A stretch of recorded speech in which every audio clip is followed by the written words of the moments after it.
Welcome to अड्डा 247। Students, आज का टॉपिक कुछ बेइंतहा अलग टॉपिक है। बेइंतहा ही मतलब जिसे कह सकते हैं कि आपने कभी भी ऐसा टॉपिक शायद ही सुना हो और शायद ही किसी बुक में आपने ऐसी चीज़ पढ़ी हो। बिल्कुल डिफरेंट और बिल्कुल नई। बट हाँ, एक चीज़ ज़रूर कहूँगा कि एग्ज़ाम्स के लिए बहुत इंपॉर्टेंट, डैंगलिंग पार्टिसिपल। मुझे पता है डैंगलिंग पार्टिसिपल आपने पहले कभी नहीं सुना होगा, बिल्कुल नया लग रहा है, बट ये कितना इंपॉर्टेंट है मैं आपको समझाऊंगा और एग्जैक्टली चीज़ों को क्लियर करूंगा कि डैंगलिंग पार्टिसिपल क्या होते हैं और क्वेश्चंस कैसे आते हैं। सबसे पहले आपको ये समझना है कि पार्टिसिपल के लिए मैंने ऑलरेडी एक वीडियो कवर की है जिसमें मैंने यूज़ ऑफ पार्टिसिपल बताया है। बहुत ही सिंपल तरीके से उसमें कुछ चीज़ों को मैंने स्टार्ट किया है। बट डैंगलिंग पार्टिसिपल जो कि आज का टॉपिक है, इसमें मैं आपको बताऊंगा कि पार्टिसिपल का यूज़ कहाँ नहीं करना चाहिए और कहाँ सेंटेंस को देखकर पार्टिसिपल का यूज़ होना चाहिए। तो चेक करते हैं कुछ सेंटेंसेस द्वारा कि पार्टिसिपल एग्जैक्टली क्या है और डैंगलिंग पार्टिसिपल ये क्या चीज़ होती है।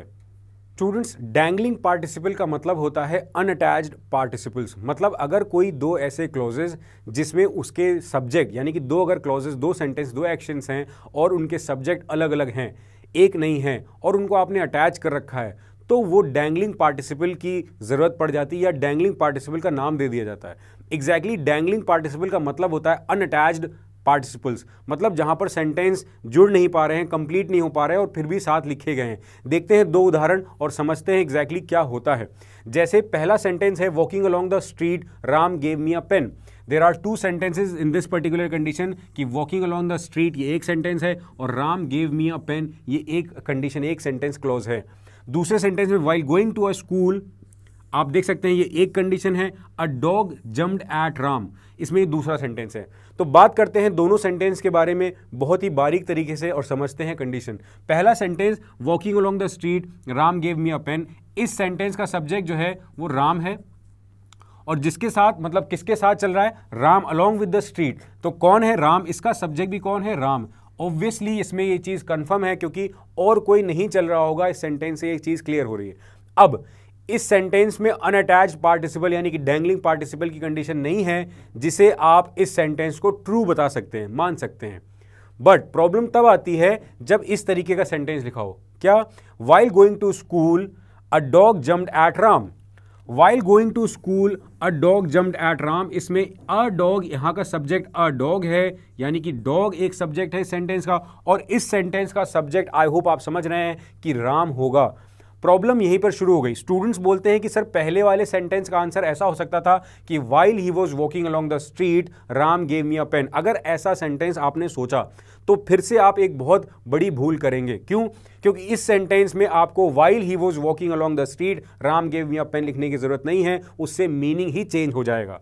जबकि ऑलरेडी मीनिंग निकल रहा है कि while along the walking along the street, walking along the street Ram gave me a pen, जो कि यहां पर एक पार्टिसिपल है, डैंगलिंग पार्टिसिपल नहीं। सेकेंड सेंटेंस में चूंकि डॉग अलग सब्जेक्ट है, ये राम यहां का अलग सब्जेक्ट है, इसलिए आपको इसका सही सेंटेंस चेंज करके लिखना पड़ेगा। क्या सेंटेंस बनेगा इसका, while Ram was going to school a dog jumped at him.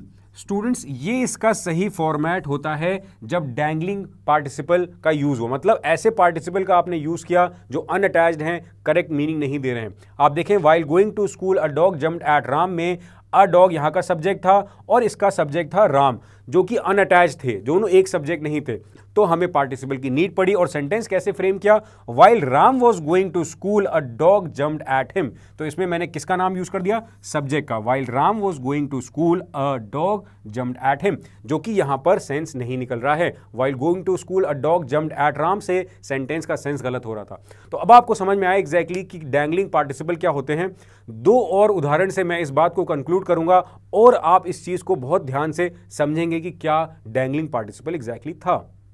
Students, I am very much sure that after watching or reading out these sentences, you will be very much clear, pretty clear with the confusion of avoiding dangling participle or how to use the correct format of clauses and how to connect a sentence.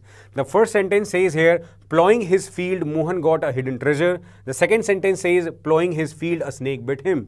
The third sentence says, walking along the bridge, his stick broke. The fourth sentence says, sleeping in my room, a thief suddenly appeared. Students अगर आप ध्यान से देखें यहाँ पर पहला जो sentence का पार्ट है ploughing his field, Mohan got a hidden treasure. इस सेंटेंस का सब्जेक्ट मोहन है, ही, और प्लॉइंग हिज फील्ड, कौन जुताई कर रहा है अपने फील्ड में, किसकी बात चल रही है, we are talking about Mohan. इसका मतलब इस सेंटेंस का सब्जेक्ट भी मोहन है, इस सेंटेंस का सब्जेक्ट भी मोहन है। If the subject of both sentences is common, you already know that how to use a participle.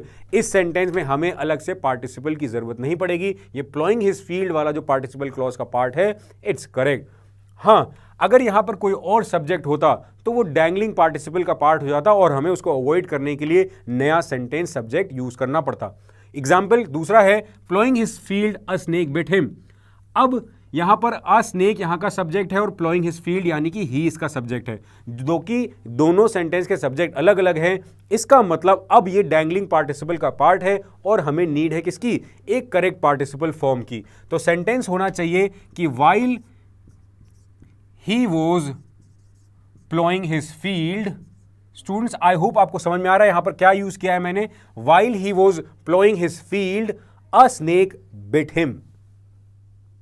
तो इस तरीके से आप सही सेंटेंस बना सकते हैं। यहां पर मैंने पूरा सेंटेंस नहीं लिखा है बट आपको समझ में आ रहा होगा कि यहां पर मैं while he was plowing his field a snake bit him, ये इसका करेक्ट फॉर्मेट होना चाहिए, अन्यथा इसका मीनिंग गलत हो जाएगा।